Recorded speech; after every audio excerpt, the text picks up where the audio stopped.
We had this 440i Grand Coupe come in. Originally, we were supposed to be testing our brand new single mid pipe for these cars, but this car has a M Performance exhaust on it, so it's not gonna work, but we're still gonna throw the 5-inch downpipe on there, open it up. It'll probably sound exactly what it would have sounded like with this on it because the M Performance exhaust doesn't have the resonator.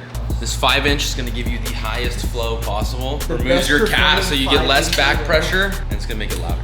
That downpipe is huge. 5 inches is massive. Yeah, so these are the plastic ones that break pretty easily, so you can even tell the difference in the size. It's just a better part, bro. I mean, you can even tell that thing just looks worn. A lot of the plastics in these cars end up getting worn over time, so might as well, bro. We're here.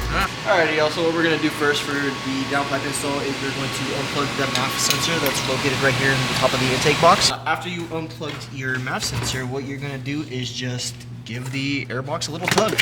Once you give it a little tug, should pop right out and you have full access to the downpipe and to your O2 sensors. Your first O2 sensor is going to be right here. This is going to be the primary O2 sensor, and then the second one that's all the way down here is going to be your secondary O2 sensor. Go ahead and pull these little pins out and give it a little pull. There's the first one. The second one's already unplugged. And there you go. Those are your first O2 sensors. After that, we go ahead and raise the car and get to the downpipe bolt and the bracket bolts. So we're gonna do the charge pipe as well with this car. So for the charge pipe, you're gonna have to take off this inlet pipe and also the turbo inlet. So sometimes, depending on if people have done mods on your car before and other things like that, it might be orientated weird, but this little guy right here. So they use a 6 right here and then a 7 down here. Just wiggle it off. There you go, just like that. Then down here, it's a little hard to see, but this is the turbo inlet. You got a little C-clip right here, so you're gonna wanna grab the tool kind of like this. And then there's 2 locking points on this, so you kind of got to get each edge to pop up. There we go, look at that. Yeah, those clips can be a pain in the ass, and you can break it very easily. Depending how old your car is too.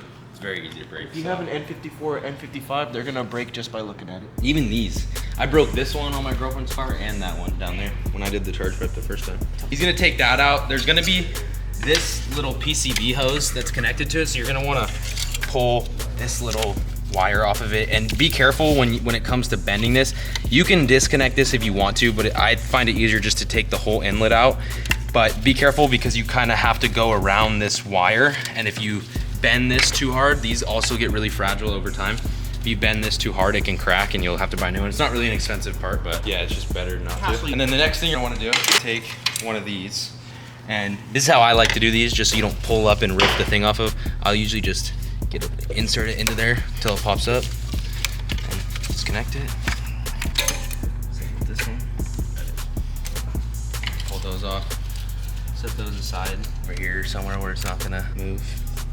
And then get a T30, and there's gonna be 3 T30 bolts on here.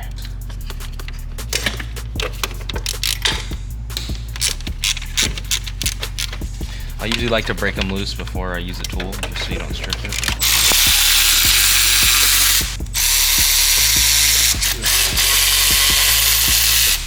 So it should just be 3 T30s. And then this will be loose. Okay, so there's a little weird lock mechanism right here that holds the actual C-clip down. So what you're gonna wanna do is just try to break that guy off. We're not gonna need him no more. There you go, look at that. You're replacing it, so it doesn't really matter, but you're gonna break this black piece off, and then there's a locking mechanism right here, and there's also a locking mechanism completely on the other side that you have to get to. So one more thing that you guys gotta be aware of, there is a bracket that actually holds the coolant line down here that you got to be aware of.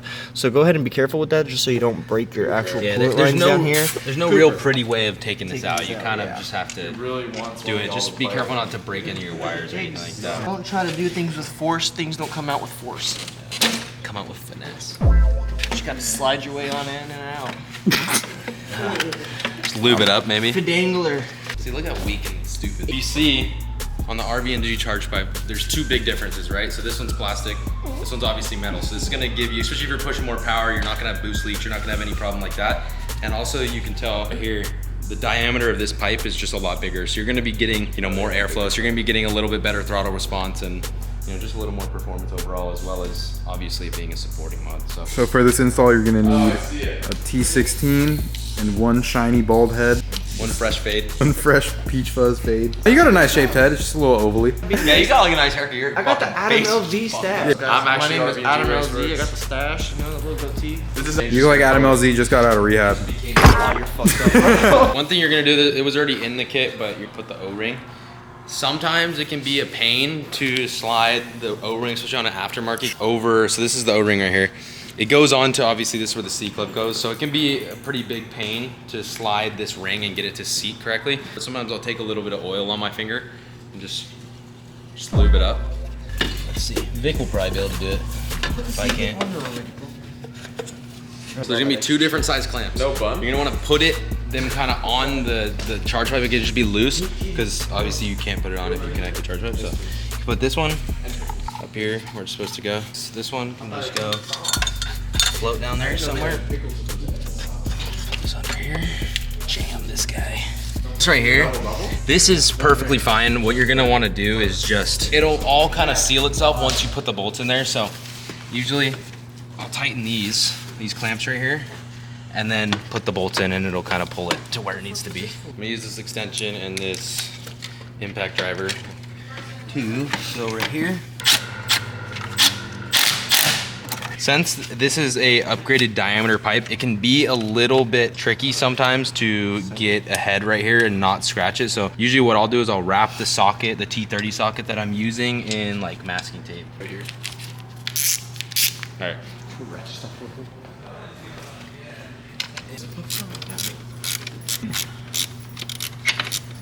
Then you're just gonna put everything back to stock. So put the turbo inlet back in, put the PCV back on, tighten everything, make sure the 3 bolts are tightened, put the sensors back in, transfer the sensors, and then plug them back in. And that's it. Now we're gonna get started on the 5-inch, big, girthy, black, Cerakoted downpipe. You be standing so zesty. You stand here all day. This is your. So now what we're gonna start doing is taking off this under tray so that you have better accessibility to the downpipe and all the other things that you need to access, like the downpipe bracket. They're gonna be 8mm or 10mm, depending what BMW felt like for the day. Exactly. And sometimes they mix it, so you never know. Those are easy to lose, so like, and you have a lot of extras. Like, if you do an install and you don't have a couple extra bolts left over, you didn't do it right. So Yeah. thing's got hella rocks in it. It's a weird amount of bolts, bro. You can do the install without taking this off, but it gives you a lot more room and space. Especially if you're doing it like on your garage, in your garage on jack stands or something, you want to take this off. Then you're gonna want to put a 13 on. Take that off. You're gonna undo this bracket. And that's pretty much about it that you gotta take off. If you really want more room, you can take this off and drop it more. Especially if you're like on jack stands, it might be a little easier to do that, but. And next, you have to crack the 13mm bolts holding the bracket to the downpipe. Is this thing heavy? Usually this is welded on you, so that's a little interesting. Usually it's not like that. And performance. All right, so once you get this mid pipe disconnected, you're gonna want to go up here and loosen the 2 13mm bolts holding the bracket and the downpipe. It's gonna be a little hard to see, it's a dark pit, but trust me, you'll see it once you're in here. There's 2 13mm, like there's bolts that this sits on, and you put 13mm nuts on it. Alright, so once you took the 2 bracket bolts off, you're going to want to try and pry the actual downpipe from the bracket. It's going to be a little bit tricky, so you're going to make sure you have a pry bar downpipe in the turbo. There it goes. Super easy now. Look at that. Yeah, I recommend using the pry bar. It's a lot easier if you use a pry bar. Just got to watch out for your OTs. Give it a couple twists and turns. Cover your ears. Yeah, cover your ears. It sounds like a jack in the middle of the night. Oh.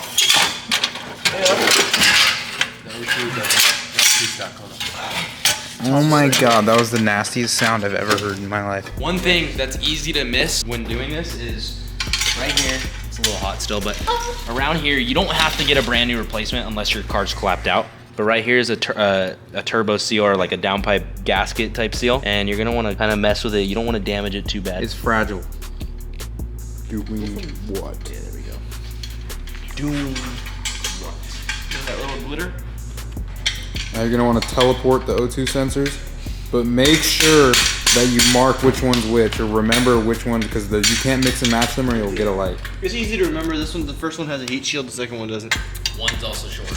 Exactly. Or the easiest way to do it is to take the top one off and then put it directly onto the new one right away.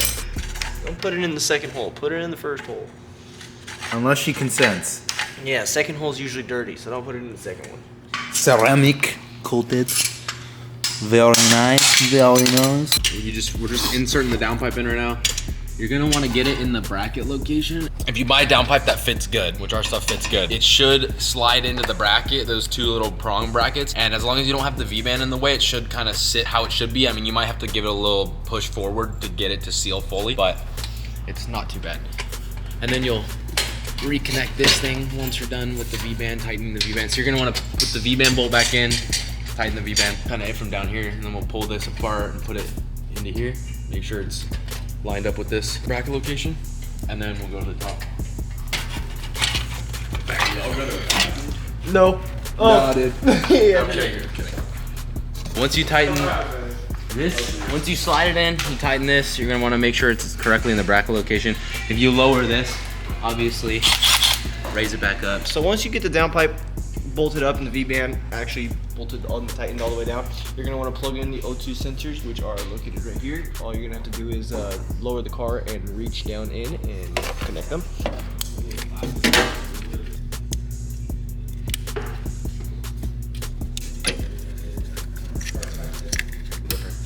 This is where it sips on it. Yeah, so now we got it all done. We're gonna give it a little cold start. This car's gonna be a little bit louder than if you just put this downpipe on like an OEM one, because this has an M Performance exhaust on it. But yeah, that's about it.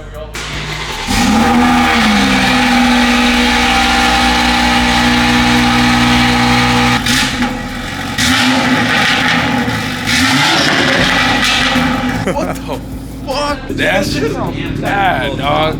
I can hear it already though. Look at these two little motherfuckers. What is that? Shit.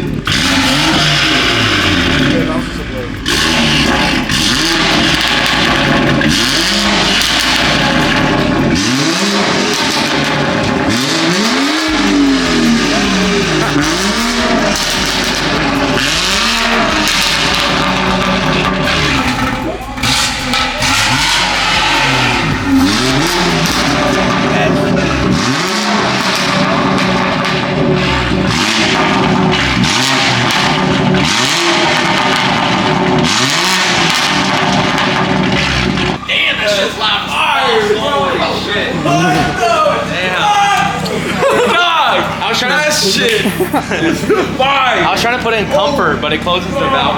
That shit sounds so loud. Because in comfort, there's no burp hole, so you can just hear the turbo.